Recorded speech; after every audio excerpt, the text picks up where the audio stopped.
जामखेड जिल्हा अहिल्यानगर जामखेड या ठिकाणी निवासी शाळा आहे। अनुसूचित जातीच्या बौद्ध समाजाचं वसतिगृह आहे। एससीच्या संदर्भातलं हे वसतिगृह आहे। बीड जिल्ह्यातील ऊसतोड मजुरांचे पोरं या वसतिगृहामध्ये शिकतात राहतात।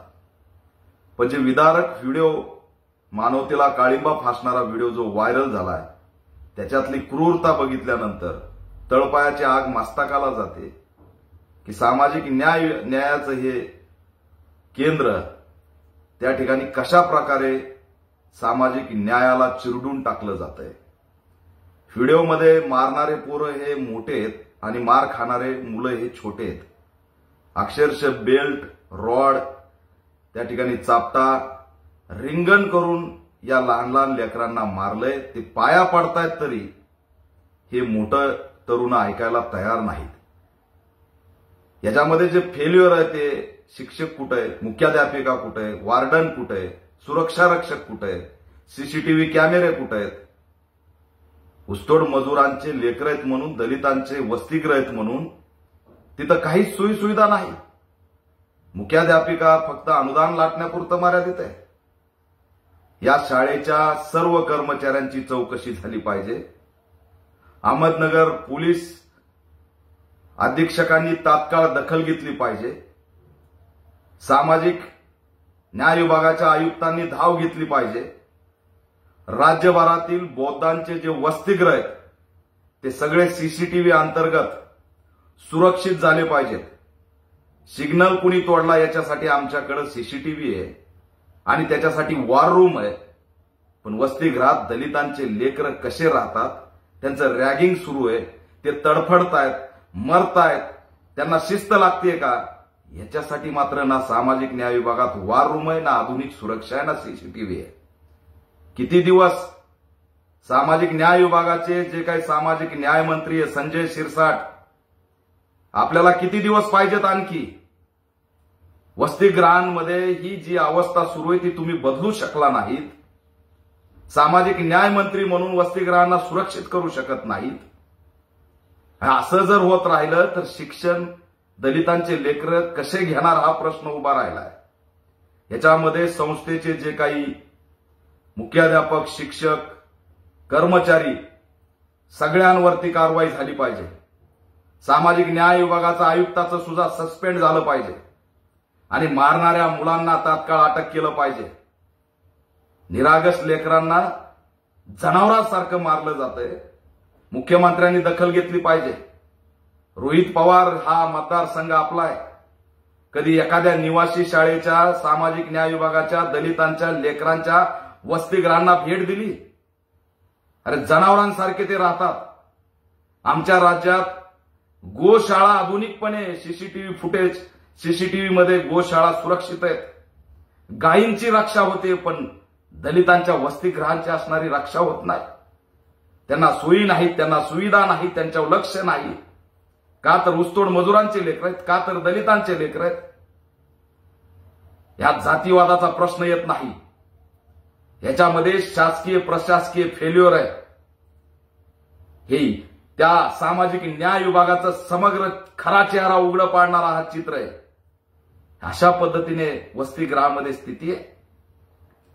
रोहित पवारांनी एकाही शाळेला भेट दिलेली नाही, एकाही वसतिगृहाला भेट दिलेली नाही। हा आपला मतदारसंघ आहे।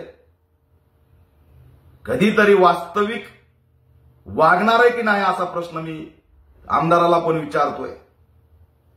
तात्काळ दखल घेतली पाहिजे आणि राज्यभरातले सर्व वसतिगृह हे सुरक्षित झाले पाहिजेत। सर्व वसतिगृहामध्ये सीसीटीव्ही कॅमेरे लागले पाहिजेत। दर्जेदार जेवण आणि दर्जेदार जीवन त्यांना मिळालं पाहिजे।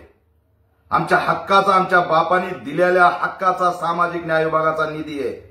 कुणाचाही या ठिकाणी आम्ही भीक मागत नाही। आणि सामाजिक न्याय मंत्र्यांना माझं आव्हान आहे, मागणी आहे की या सगळ्यांना प्राधान्य द्या। हे व्हिडिओ बघा, आपल्या सुद्धा डोळ्यात पाणी आल्याशिवाय राहणार नाही। संजयजी शिरसाट, पक्षाच्या अजेंड्यापेक्षा सामाजिक न्यायाचा अजेंडा महत्वाचा आहे। वसतिगृह सुरक्षित करू शकता, बघा सामाजिक न्याय विभागात किती काम करण्याची गरज आहे। पण नाही, आम्हाला दुसरेच काम करायचे। सामाजिक न्याय विभागामध्ये हे सगळ्यात मोठं त्या ठिकाणी फेल्युअर आहे आणि याचा आम्ही निषेध करतो. सर्व आरोपी अटक झाले पाहिजेत. संबंधित अधिकारी सुद्धा सस्पेंड झाले पाहिजेत. गय केली जाणार नाही. आणि हा मुद्दा सामाजिक न्याय विभागाच्या अंतर्गत कशा पद्धतीने निवासी शाळा वसतिगृहामध्ये लेकरं राहतायत, तडफडतायत आणि विशेष जामखेडच्या पोलीस स्टेशनला कुटुंब जाऊन कालपासून एफआयआर घेतली नाही, न्याय मागायचा नाही. आणि आता पोलीस जामखेडचे व्हिडिओ कसा व्हायरल झाला. अरे कसं मारलं त्यांना, त्या बेदमपणे त्या पोराला तिथं मारहाण केली. त्यांनी सुसाईड केलं असतं, घरी येऊन फाशी लटकून घेतली असती, पुन्हा आकस्मिक मृत्यू म्हणून तुम्ही नोंद करून मोकळे झाले असते. हे शोषण दिसत नाही. मारणाऱ्यांनी व्हिडिओ काढलाय, त्याच्या मागचा मोटो काय, त्यांना कुणी सांगितलंय, याच्या मागे षडयंत्र आहे काय, कोण तपासणार. मुख्याध्यापिका, शिक्षका, सुरक्षा गार्ड आहेत की नाही, सगळ्याची सखोल चौकशी झाली पाहिजे. कुणाचीही गय करता कामा नये. मुख्यमंत्र्यांनी तात्काळ दखल घ्यावी. एकनाथ शिंदेच्या पक्षाकडे सामाजिक न्याय विभाग आहे, ते कशासाठी त्यांनी जरा विचारावं. आणि त्या ठिकाणी रोहित पवार जे आमदार आहेत त्या मतदारसंघाचे, त्यांनी असणारं त्या जामखेडच्या पोलिसांना बोलून त्या आरोपींना त्या ठिकाणी अटक करायची भूमिका घ्यावी. त्या लेकराला मी बोललोय, अतिशय भयभीत आहे. काल पोलीस स्टेशनला जाऊन आलो. कुटुंब त्याचा ज्याला मारलंय, जो वाघमारे, यार त्याचा वडील सुद्धा नाही हो, बिना बापाचं लेकरू आहे म्हणून तुम्ही त्याला किती मारलंय. त्याच्या आरडाओरडा जोरात करतात लेकरं, तरी त्यांच्याकडे लक्ष नाही. हे काय चाललंय राज्यामध्ये. नाही म्हणजे दलित वसतिगृह म्हणजे मेंढरांचा, जनावरांचा कोटा आहे का. सुरक्षित झालं पाहिजे. सामाजिक न्याय विभागामध्ये जिल्ह्यात वॉर रूम झाल्या पाहिजेत आणि प्रत्येक वसतिगृहाचं कंट्रोल जिल्ह्याच्या वॉर रूम मध्ये पाहिजे. सिग्नलवरच्या गाड्या धरायला सीसीटीव्ही आहे, पण दलितांच्या वसतिगृहामध्ये दलितांचे लेकरं सुरक्षित आहेत का हे बघायला सीसीटीव्ही नाहीत. जे जबाबदार आहेत त्यांनी असणारं या ठिकाणी भूमिका घेतली पाहिजे, अशी सुद्धा ऑल इंडिया पॅंथर सेनेची मागणी आहे.